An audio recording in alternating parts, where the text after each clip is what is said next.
define it for me. What is the mechanism that is malfunctioning or is taking a break in your brain? Do you know? I wouldn't be able to explain that as much, just, because I'm not a doctor. I can just tell you what I'm feeling at the time. And I feel a heightened connection with the universe when I'm ramping up. It is a health issue. This is like a sprained brain, like having a sprained ankle. And if someone has a sprained ankle, you're not gonna push on him more. Right. With us, once our brain gets to a point of spraining, people do everything to make it worse. Are you ready for an extreme makeover of the mind? With the producer and host of A Better You podcast, the transformational coach whose assignment is to challenge people to change, grow, and evolve into the individuals they were created to be. Here is Dr. Anthony McFarland, providing you with practical tools and wisdom for everyday life challenges for you to win in life, relationships, and finances. Hey guys, welcome to A Better You platform. I'm Anthony McFarland. It's a blessing to be with you again this week. Listen, as a result of the last episode on dealing with problems, life problems, physical, mental challenges that we all face, when I talk about a better you, whether that be spiritually, mentally, physically, financially, socially, it's about learning how to lead a balanced life, practicing good behaviors so that you can improve your mental health, so you're better equipped to handle stressful situations. I believe at every stage of our life, we have to be conscious of where we're at. We have to make sure that we have the GPS system on so that we can locate where we are. We can locate where we are with our physical health, our mental health, our views and perspective on life, how we're handling the various challenges and situations and circumstances that pop up in our life. And so I want to talk to you in this episode as a result of some of the feedback I received from the last episode about how to manage your well-being when you're faced with difficulties, when you're faced with difficult times. And one of the things that I've learned over the years is that no one, I don't care how rich you are, I don't care what class you're in, I don't care what age you are, I don't care what your ethnic or cultural background is. Everyone experiences difficulties. Everyone has these moments in life where they need to hit the pause button and say, hey, you know what? I need to address some things that are going on with me. And so it's important that we manage our life. It's important that we manage our well-being. If there's not a healthy you, it's tough for there to be a healthy us. If there's not a better me, and there's not a better you, then there won't be a better us. And so if I'm working on making sure that I'm managing my well-being, you're managing your well-being, your spirit, soul, your mind, then the odds are things will work out for our good and God's glory. And so when it comes to trying to manage overwhelming feelings, when it comes to anxiety, again, the different challenges that we face in life, you have to be willing to recognize and acknowledge your emotions on a regular basis rather than avoiding them. And so it's important that we maintain a healthy routine. And that means a routine of how we take care of ourselves, how you take care of your physical health by maybe as simple as getting enough sleep, eating regular nutritious meals, and trying to do some physical activity. And one of the things that I've learned over the years is what you put in is what you put out. What you allow in is oftentimes going to be the dominating factor in your life, whether it be physically, mentally, or spiritually. And so it's important that we connect with the right people and we stay connected with the right people and disconnect from people who have our problems and not our answers. And, again, the point is it's important that we have healthy connections, that you're able to talk to someone that you trust and spend time connecting with, again, healthy friends or family members members who actually make you feel happy to some extent, and avoid talking about your current situation. Oftentimes people want the tea on you, right? What's going on in your life? What's happening, right? Or they want to talk about your problems versus talk about solutions, or just checking in on you to make sure that you're doing okay. There was a guy that I was in a session with, and one of his friends is a celebrity who, man, he had come under fire recently about some of the decisions that he's made, lifestyle, divorce that he went through. And, he was asking me, should I talk to him about the problems that he's facing because he's having a tough time? And I told him, I said, sometimes it's not about talking to our friends or family or our associates about the problems that they're going through versus just letting them know that, hey, I'm here for you. I see you. I get what you're going through, but I just want you to know that I'm here for you. And I want to encourage you that you're going to come out on the other side of this. So you and I, everybody has the purpose to manage life, to manage your feelings, to manage the feelings of uncertainty, because we'll have those moments when it seems like everything but the kitchen sink has been thrown at you and you feel this sense of uncertainty. And so you have to try to separate what is in your control and what is out of your control. And you do that by purposing to focus on what you can change and not getting hung up or hung over on the things that you cannot change, the things that you cannot control. One of the things that I've learned in life, that the only individual that I can control in this thing called life is me, Anthony McFarland. I can't control you. I can't control my wife. I can't control my children. I can't control the people that I do life with, partners. I can't control anybody but me. And so it's important that we understand the necessary steps to take when we're feeling overwhelmed, when we're feeling that life isn't going the right way, right? Or we're just in a season where, listen, it's not right. It's not good. And when you start to experience those moments, you have to, stop and breathe, right? Stop, put things on pause, take a breath, take a deep breath, right? Watch this. Get into it, switch zones, get into a position of where, people talk about Zen, you're in a quiet space so that you can try to gather your thoughts and get in control over how you're responding to whatever it is that's going on. And so some of the healthy things that we can do to manage our health better is understand the importance of tracking and getting an assessment of where you're at. Take out some time for yourself, incorporate some movement.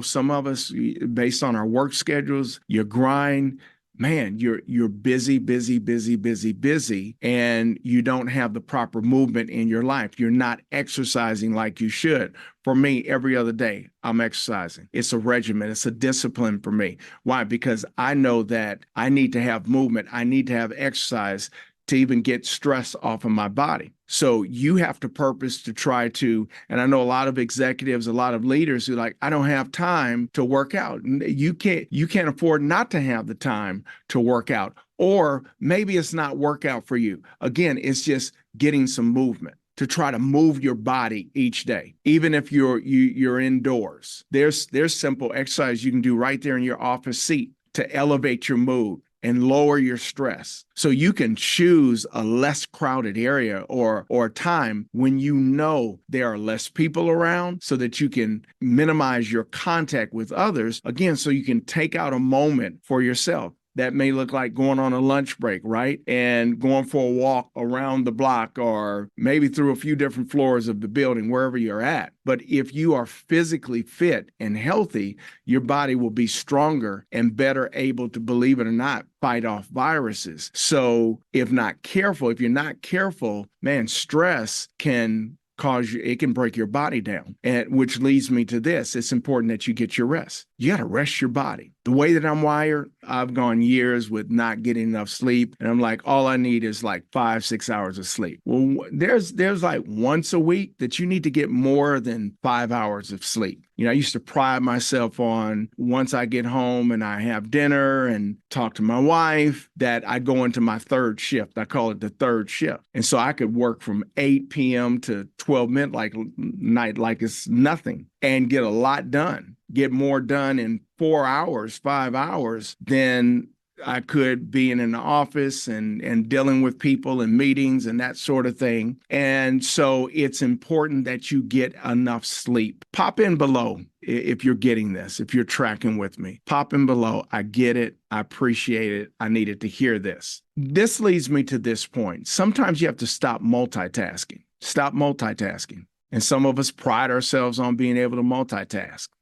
No wonder we're all mega stressed when we're replaying text messages. Most people, they don't even realize it. While you're watching TV or eating, you're looking at text messages. You're looking at what's happening on social media. Some people, you're trying to look at the news. Some people, while you're doing all those things, you're speaking on the phone with someone. Here's what I want you to understand. Not only is multitasking totally inefficient, but it's also linked to the increased production of stress hormones. When I read that, I was like flabbergasted. What do you mean? Stress hormones, cortisol, and adrenaline. And when you increase your stress hormones, that can send your body into panic mode. What's the moral of me sharing this point with you? Learn how to chill out. Chill out and take things one step at a time. I'm in a phase and a season of my life where I am chilling out more. I'm not allowing anybody to put any pressure on me. I'm not even allowing me to put pressure on me, because if you allow yourself or others to put too much pressure on you, guess what? Something's going to give. Something's going to break.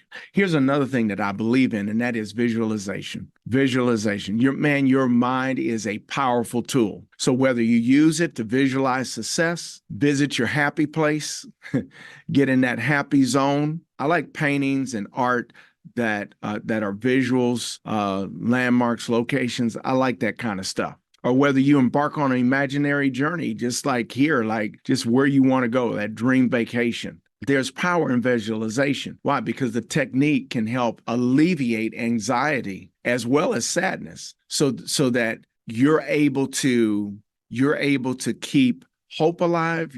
You're able to stay positive. You're able to stay creative. Why? Because you understand the power of your imagination, the power of visualizing success, visualizing things changing, visualizing where you want to be. Which leads me to this next point. It's important that you learn how to be nice to yourself. Do you know how to be nice to yourself? Narcissists are always, watch this, nice to themselves. But the average person is not nice to themselves. Do you ever find yourself criticizing yourself? You criticizing you again and again and again? I want to encourage you, take some time to practice self-love, whether that means starting the day, repeating positive affirmations about yourself, or nourishing your body with the necessary nutrition that you need, whether that be a green drink from Whole Foods, shout out to Whole Foods, send me a check, or whether that's creating declarations over your life, declarations over your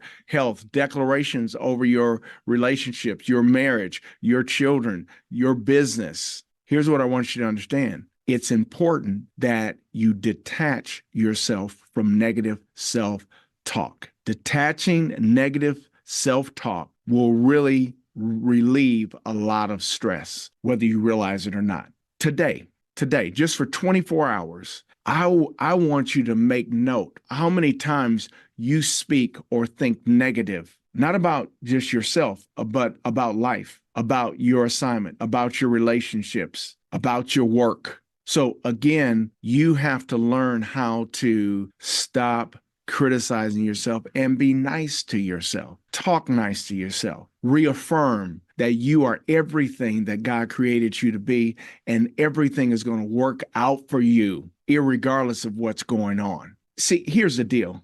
Each and every one of us have self-esteem, right? And here's what you have to understand. Self-esteem is made up of the thoughts we have about ourselves and plays a role in almost everything that we do. So if you have low self-esteem, let me share something with you.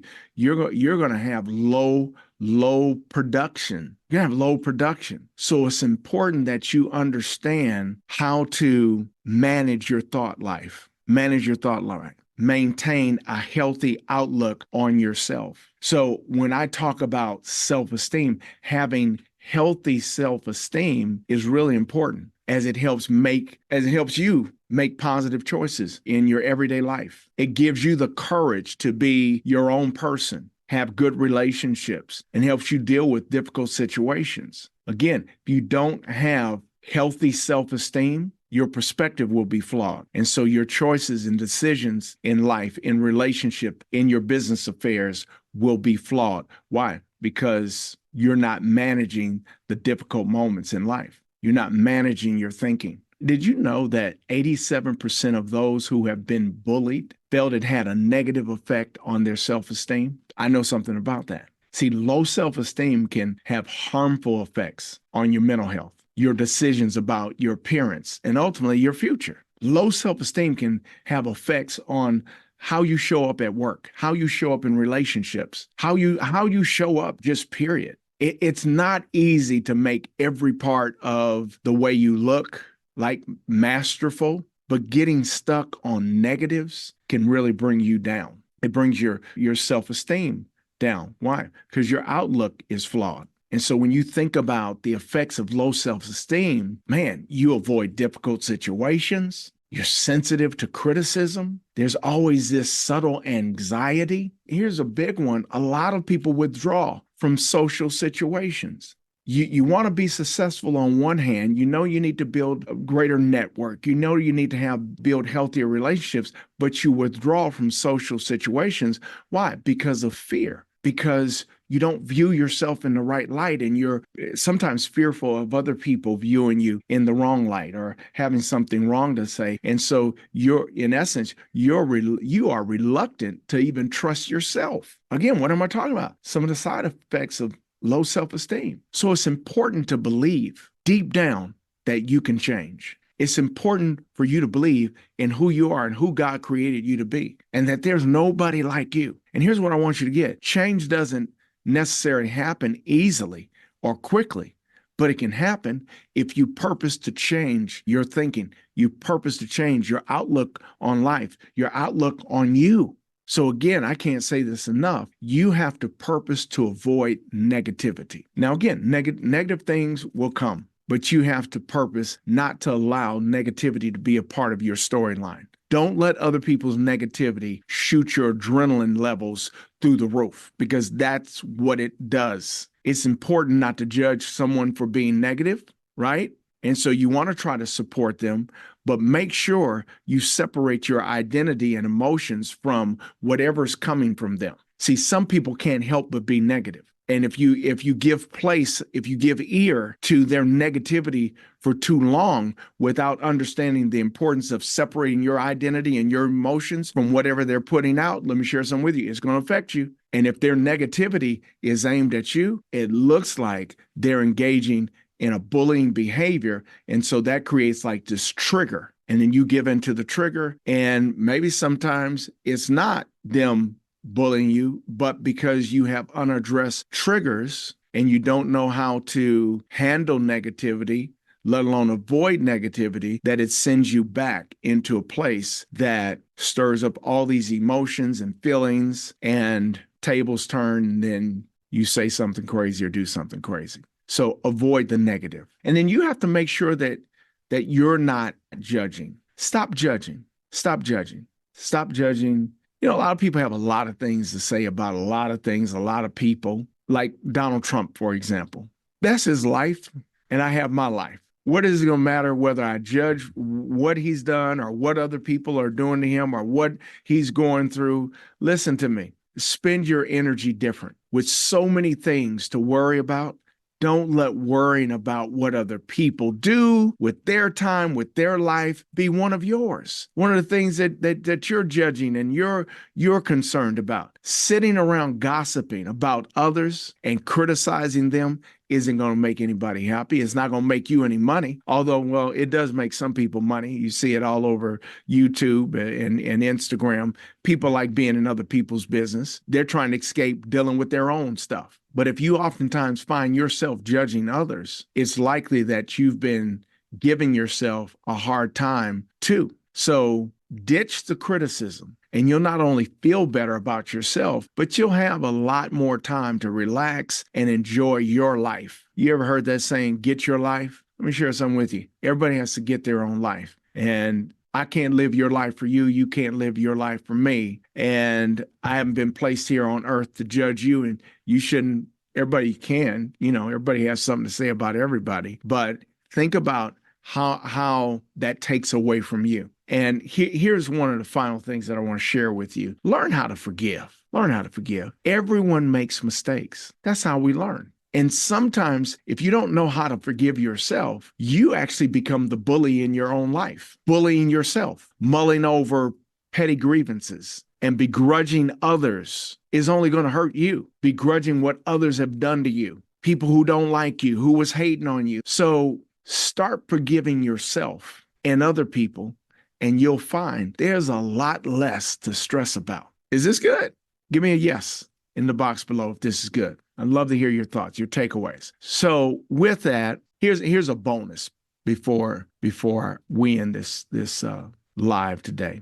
Learn how to say no. Say no sometimes. Again, what are we talking about? Managing your well-being, managing your mental health, balancing your life. Sometimes you have to understand there's power in no. Being a yes person isn't easy. People pleasers, listen to me. Saying no doesn't mean you're selfish or rude. Practicing saying no will help you simplify your life and give you the valuable time you need, listen to me, to relax, own your own life, and do your life the way it needs to be done. And that's a part of becoming a better you every day. Because again, I can't say it enough. When there's a better you, there's a healthier you. When there's a healthier you, let me share something with you. There's the best you. So I hope this has helped you in some type of way. I'd love to hear your feedback. Again, I encourage you to go to the platform,